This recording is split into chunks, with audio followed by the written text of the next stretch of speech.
pense qu'aujourd'hui, tu as quand même tout sur internet. Je pense qu'une des premières options, ça serait de vraiment quelqu'un qui ne sait vraiment pas quoi faire. Mmh. Peut-être, prendre quelques heures à regarder des vidéos YouTube sur, des side business, essayer de découvrir des options, de, de regarder tout ça, de noter par exemple, oui, il existe la vente de liens, c'est tel truc. Il existe l'affiliation, je peux le faire sur un site sur YouTube, ça fonctionne comme ça. Je peux le faire sur les réseaux Mmh. sociaux, ça fonctionne comme ça. Je peux faire, tout à l'heure je disais, du copywriting, je peux faire du dropshipping, je peux faire, tout ça. En gros, tout noter et se dire: «OK, de ce que j'ai vu, qu'est-ce qui pourrait le mieux me correspondre?»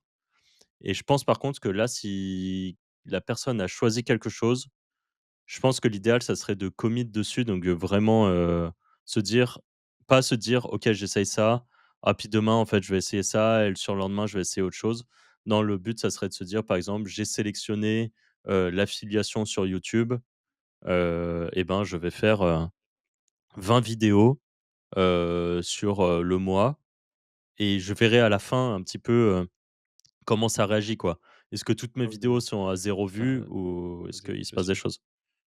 Ça me fait penser au truc que tu dis là, 20 vidéos. C'est pareil, il y a le internet, ça reste quand même assez aléatoire et c'est pas en faisant un truc que ça va marcher. Genre, il y a quand même une part de comme tu disais la vente de liens, c'est pas en faisant un site que c direct ça va marcher. Faut quand même ça reste un peu du et même si tu fais les choses bien, tu as quand même une part de chance, faut le dire, algorithmique ou pas, bref, de c'est lance-en en fait en boucle, il y en aura forcément un truc qui va péter.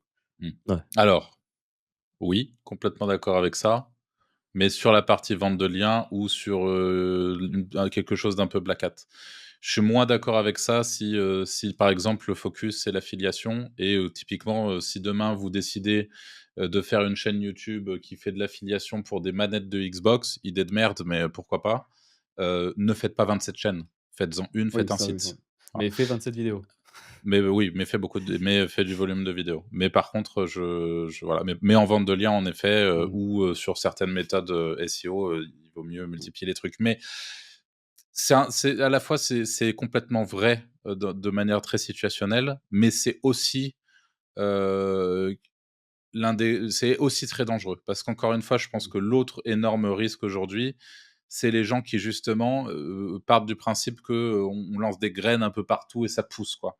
Et la réalité, c'est que ça, c'était vrai, sur, quasiment tous les side business il y a quelques années en arrière sur le web.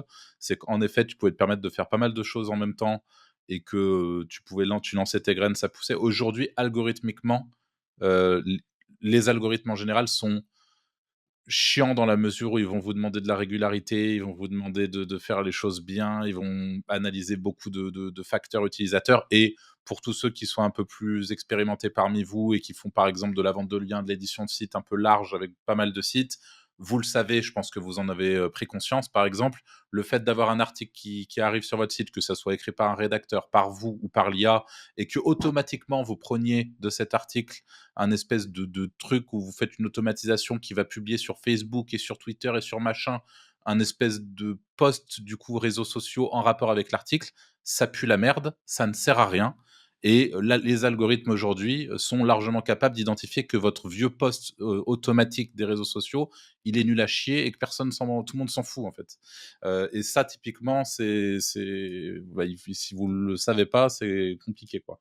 Il faut en avoir conscience et encore une fois, ce côté dispersion, on en revient vite fait sur le focus, mais c'est tellement, essentiel. Moi, je le vois là, chaque personne qu'on accompagne sur le choix de leur niche dans la Wizards Academy, pour, les aider à prendre la bonne destination et tout, moi, j'appuie dessus parce que c'est le point noir et là derrière, vous allez le voir, moi j'ai prévu qu'on parle des différents side business qui existent aujourd'hui, qu'on connaît. Donc si vous avez des idées, j'ai fait une petite liste, mais si vous avez d'autres idées, ça sera top.